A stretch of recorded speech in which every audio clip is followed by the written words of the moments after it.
വാൽപ്പാറയിൽ mini van കൊക്കയിലേക്ക് മറിഞ്ഞ് 8 മലയാളികൾക്ക് ദാരുണാന്ത്യം.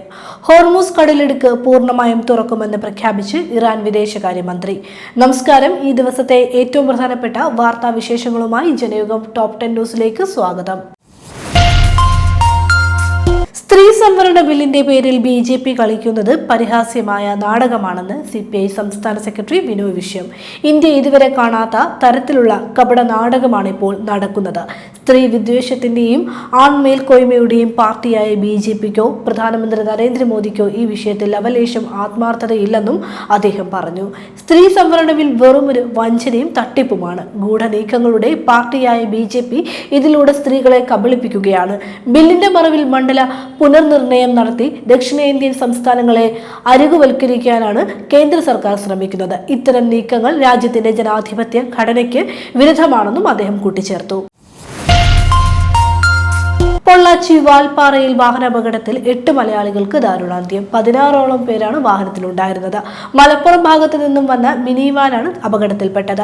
മരിച്ചവരിൽ 7 സ്ത്രീകളും 1 പുരുഷനും ഉൾപ്പെടുന്നു. മലപ്പുറം പാങ്ചേരി പാറമൽ LP സ്കൂളിലെ അധ്യാപകരാണ് അപകടത്തിൽപ്പെട്ടതെന്നാണ് വിവരം. വിനോദസഞ്ചാരികളുമായി എത്തിയ മിനി വാൻ 13ാം ഹെയർപിന്നിന്റെ കൈവരിൽ ഇടിച്ചാണ് 800 അടി താഴ്ചയിലേക്ക് വീണത്.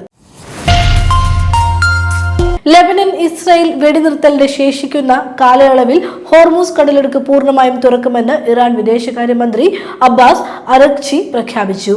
എക്സിലെ പോസ്റ്റിലാണ് അദ്ദേഹം ഇക്കാര്യം അറിയിച്ചത്. എല്ലാ വാണിജ്യ കപ്പലുകൾക്കും ഹോർമൂസ് പാത തുറന്നു നൽകുമെന്നും അദ്ദേഹം പറഞ്ഞു.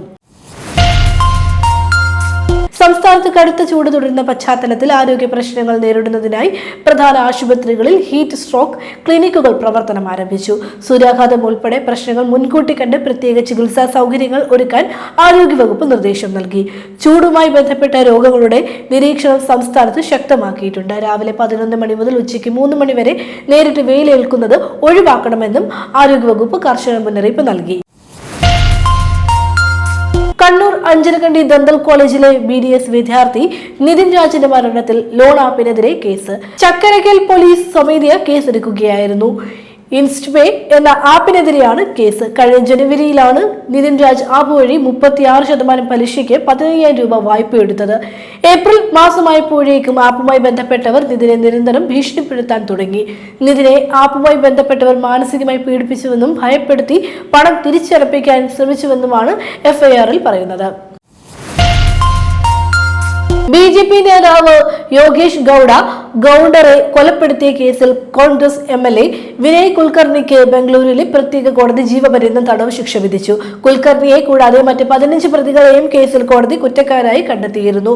ശിക്ഷാവിധിയുടെ ഭാഗമായി വിനയ് കുൽക്കർണി 30,000 രൂപ പിഴയും ഒടുക്കണം. നിലവിൽ ധാർവാഡിൽ നിന്നുള്ള നിയമസഭാംഗമാണ് ഇദ്ദേഹം. 2016 ജൂണിലാണ് BJP നേതാവ് യോഗേഷ് ഗൌഡർ കൊല്ലപ്പെട്ടത്.